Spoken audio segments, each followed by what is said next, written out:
Please be seated.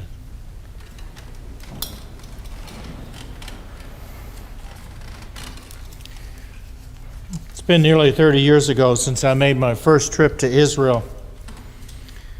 I was with a group of seminary presidents and was myself newly minted in the job and struggling to find my footing. The trip was in January, which is really not that bad a time to be in Israel. It's much better, I tell you, than being in July, particularly if you're going down into the Judean desert, which we did. We were a day late arriving in Tel Aviv because they had had an unusual snowstorm in Israel, and Jerusalem itself had received about 11 inches of snow, most of which had melted within a matter of hours. We began our journey in Israel up in the north in the Galilee and saw the various sights you see in Galilee when you're in Israel, including going out on a boat on the Sea of Galilee and sailing around for a while and then getting off the boat and going to a restaurant and eating something called St. Peter's fish. Whether it had anything to do with Peter is doubtful. But anyway, that's normal tourist stuff in Israel. And eventually we got on the bus and we made our journey south, and in this occasion we journeyed along the Jordan River all the way down to Jericho, which is a bit harder to do these days. We stopped in Jericho among the beautiful market where there's fruit that was absolutely wonderful, and after a brief time there we got back on the bus and headed out into the Judean desert and up the hills toward Jerusalem. As we got into the desert, we noticed something that none of us had expected. It was full of flowers and plants, and it was blooming, and there was color, and it was beautiful. We were absolutely stunned, and our guide told us, "You're really fortunate to see this. With all of that rain and snow that we had, all of the plants, the seeds that lie dormant in the earth for years, were now sprouting, and the wilderness was ablaze with color and life." And I think all of us thought about this passage in Isaiah about the water in the desert and the flowering of the desert. Waters will break forth in the wilderness and streams in the desert. The burning sand will become a pool, and the thirsty ground springs of water. It was a moving sight, but we were just getting started as we came up toward the ridge that separated Jerusalem from Mount of Olives and the Kidron Valley that ran between the Mount of Olives and the city of Jerusalem. Our guide put on the sound system of the bus the song Jerusalem, the Holy City, and you know it. Jerusalem, Jerusalem, lift up your gates and sing, Hosanna in the highest, Hosanna to your King. We normally sing that at Easter time. It's one of those solo things that's so spectacular. Now, all of us on that bus, it's been our lives thinking about Jerusalem and what had gone on there. All the teachings that Jesus had given in his life and death and resurrection, and all of the kings of Israel and the whole story. And as we come up over the crest of the hill, here is the city of Jerusalem laid out before us, the dome of the rock and the walls of the city. And I'm not ashamed to admit that with nearly everybody else on the bus, there were tears in my eyes.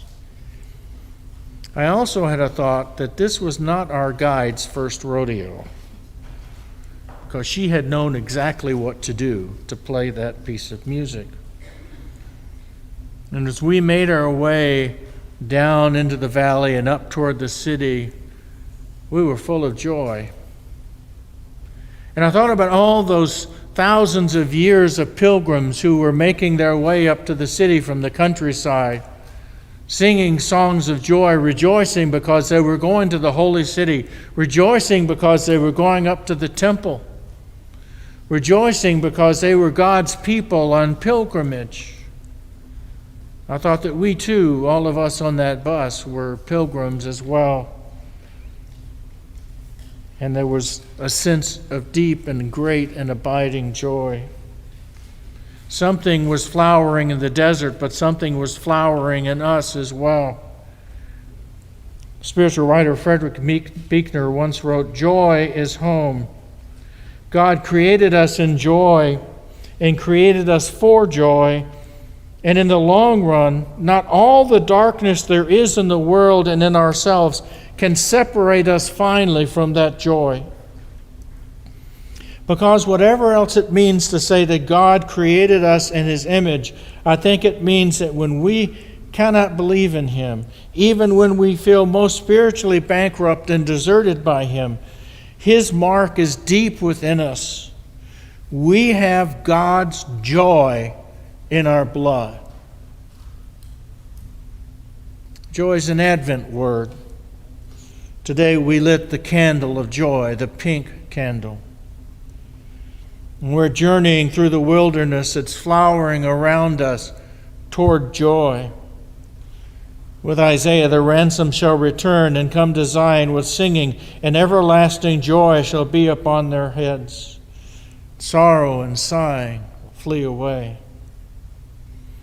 This is what they long for. This is what we long for. But I'm very afraid that we don't trust in joy. We're sometimes afraid of joy. We're afraid that our moments of joy, those moments of a sense of belonging and love and hope, will disappear and turn to ashes. We think it's better to expect disappointment, to expect that things will go wrong.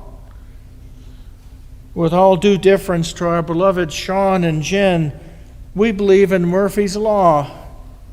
If anything can go wrong, it will.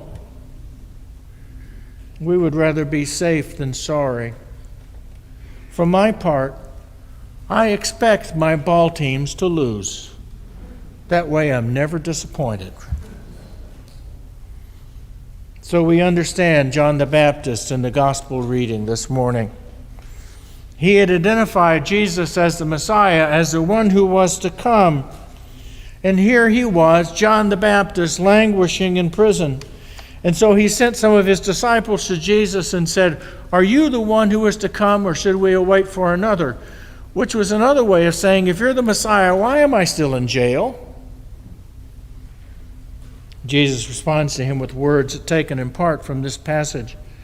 "Go and tell John what you hear and see. The blind receive their sight, the lame walk, the lepers are cleansed, the deaf hear, the dead are raised, and the poor have the good news preached to them."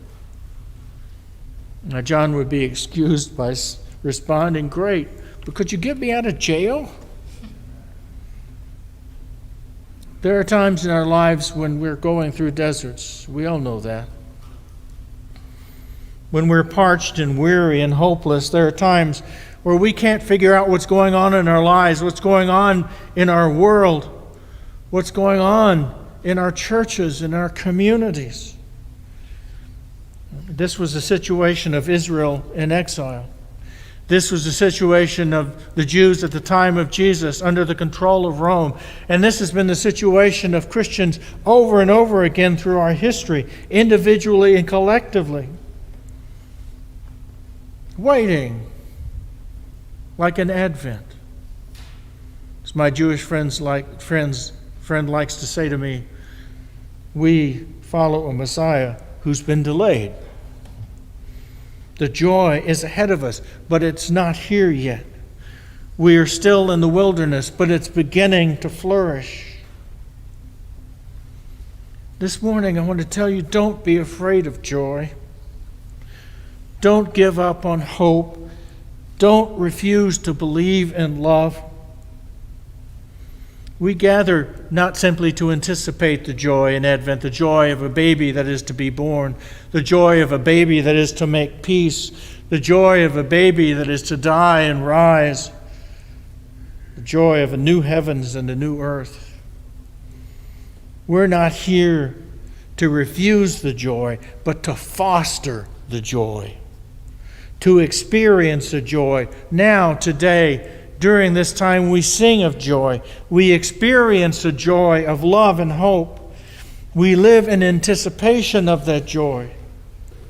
Without that joy anticipated and experienced, we become the most miserable of people, depressing ourselves and everyone we meet.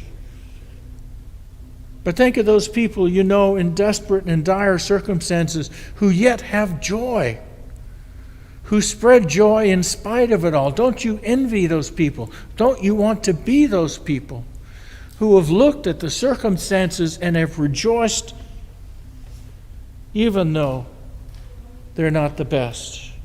Aren't you amazed by them? Don't you wonder how they do it?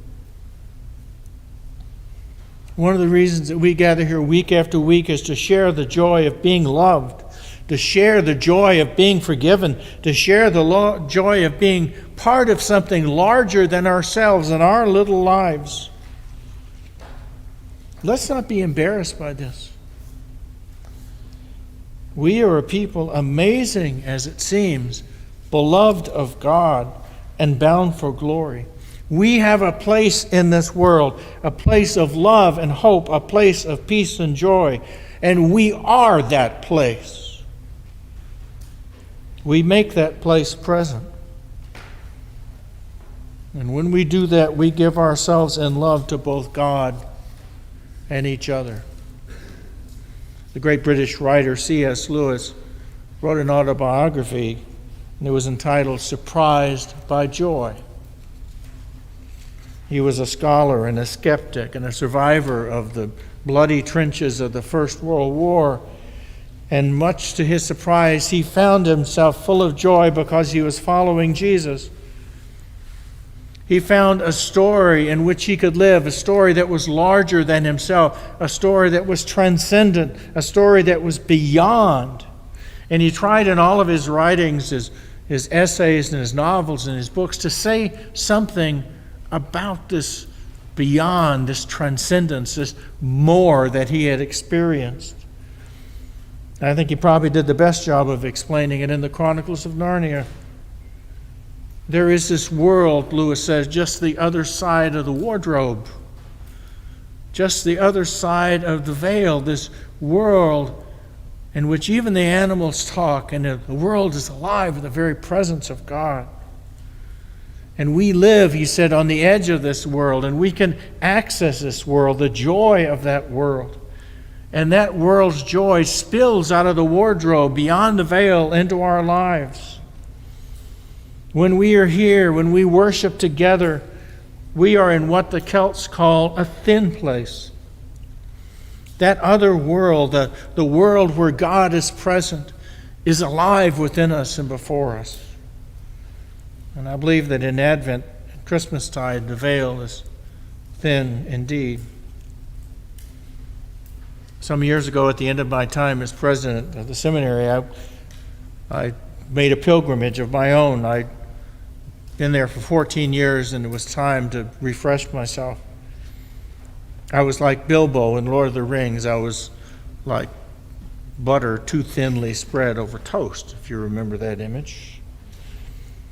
So I decided to spend a week on the holy island of Iona, which is off the northwest coast of Scotland, a tiny little island that the monks had used for the evangelization of Scotland, and built a monastery and other buildings which the Vikings tore down, but then they built another monastery in the 13th century, and that had been rebuilt, and that's where I spent the week, praying and singing and worshiping and working. First I worked in the kitchen, but after I broke a couple of plates, they gave me a mop and bucket and sent me to the refectory. That seemed to be safer. But I had a great deal of time to myself in that remote and beautiful place, and I walked all over it. And as many had before me, I sensed that this was indeed a thin place, and the veil between the very presence of God and me on that island was very thin. And there I began to find my joy again. The memory of that week, of that work, of that worship, of that singing can all bring it back. I can feel it right now of what that was like. Today, I say to you, don't let anyone rob you of your joy. And for God's sake, don't rob yourself of it. Don't be afraid of joy. Don't be afraid of love. Don't be afraid of hope. Don't let anyone despise who and what you are. During Advent, during Christmastide, I invite you to find your joy if you've lost it. Come this evening to Lessons and Carols and hear the story and sing the story. Sing the joy of it all. You may not see it, but just beyond the veil is love. You may not see it, but the desert is even now flourishing. Even now, God is present. Amen.